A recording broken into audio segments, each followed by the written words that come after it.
Hello everyone. So welcome back tayo mga idol sa ating YouTube channel, LVM Tour Vlog. Please don't forget to subscribe, paki-like na rin po at paki-share sa bidyong ito, no, bilang paalala sa lahat ng mga dumadaan sa lugar na to. So ngayon mga idol, nandito tayo ngayon sa pinangyarihan kahapon, no, na mayroon pong isang kanter, no, na panel na nahulog po dito sa saddle. Along Pintoyan po to, Southern Leyte. So yan po ang nangyayari. Itong panel na to ay nakalagay po dyan ay BIAP and ang plate number po ay MCO 615. So ito po yung punong-puno ng mga gauge na paakyat po sa saddle, no. Kaya nga sa mga baguhan pa lang po na dumadaan dito sa saddle, so wag nating antayin na manghina po ang ating makina bago tayo mag-adjust ng kambyo. So dapat sa baba pa lang tayo ay mag-adjust na ng kambyo para iwas disgrasya. So yun po ang nangyayari dito, no. Hindi lang ito mga idol ang naaksidente dito. So marami na po ang naaksidente sa lugar na to.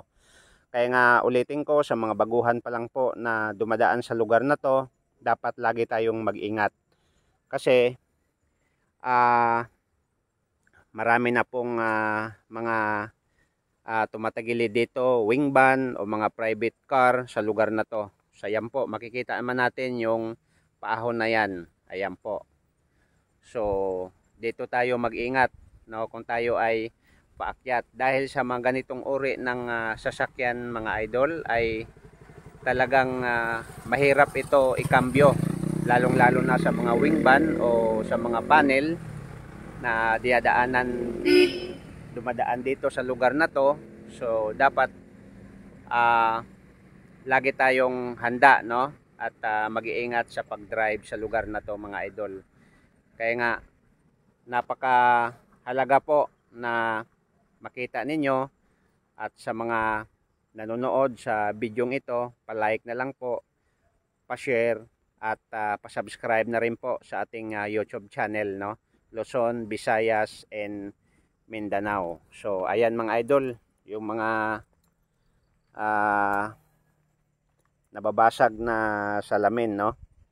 Ayan. Ayan, ulitin ko po, makikita naman natin sa baba. Ayan po yung nahulog, ano. Ayan. Pero good news na rin mga idol dahil walang buhay na nakalas sa pagkahulog sa panel na ito. Yung driver lang po ang naipit. At ang kanya namang pahinante ay ligtas naman po. Walang nangyayari. So ingat lang po. Yan po ang video ko mga idol. At ulitin ko po, sa mga baguhan pa lang na nagpupunta sa lugar na to, so ingat po tayo. So kung mapapansin po nyo mga idol, yung mga nakahilira po dyan na parang ayan po, ito po yun, no? Ayan. So parang harang po siya mga idol na nakalagay po dyan, pero wag tayong magtiwala mga idol dahil ang akala natin may bakal po ito. Kaya lang parang semento lang ito at mga bato na nariprap at wala malang bakal na nakalagay. Kaya nga ganun na lang kabilis po nahulog ang isang canter panel na doon sa bangin. So maraming salamat sa lahat ng mga taga-subaybay sa aking YouTube channel, and mahigit na 1 year mga idol na hindi tayo nakapag-upload. So ngayon lang tayo nakapag-upload sa ating YouTube channel. So thank you so much, and ulitin ko, maraming salamat sa lahat ng mga taga-subaybay po sa ating YouTube channel. And sana po lahat po ay mag-iingat, no? Mag-iingat po tayo sa lugar na to.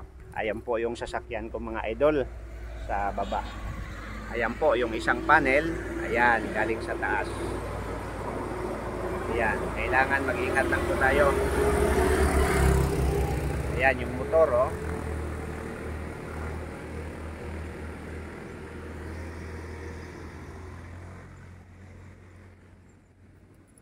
Ayan.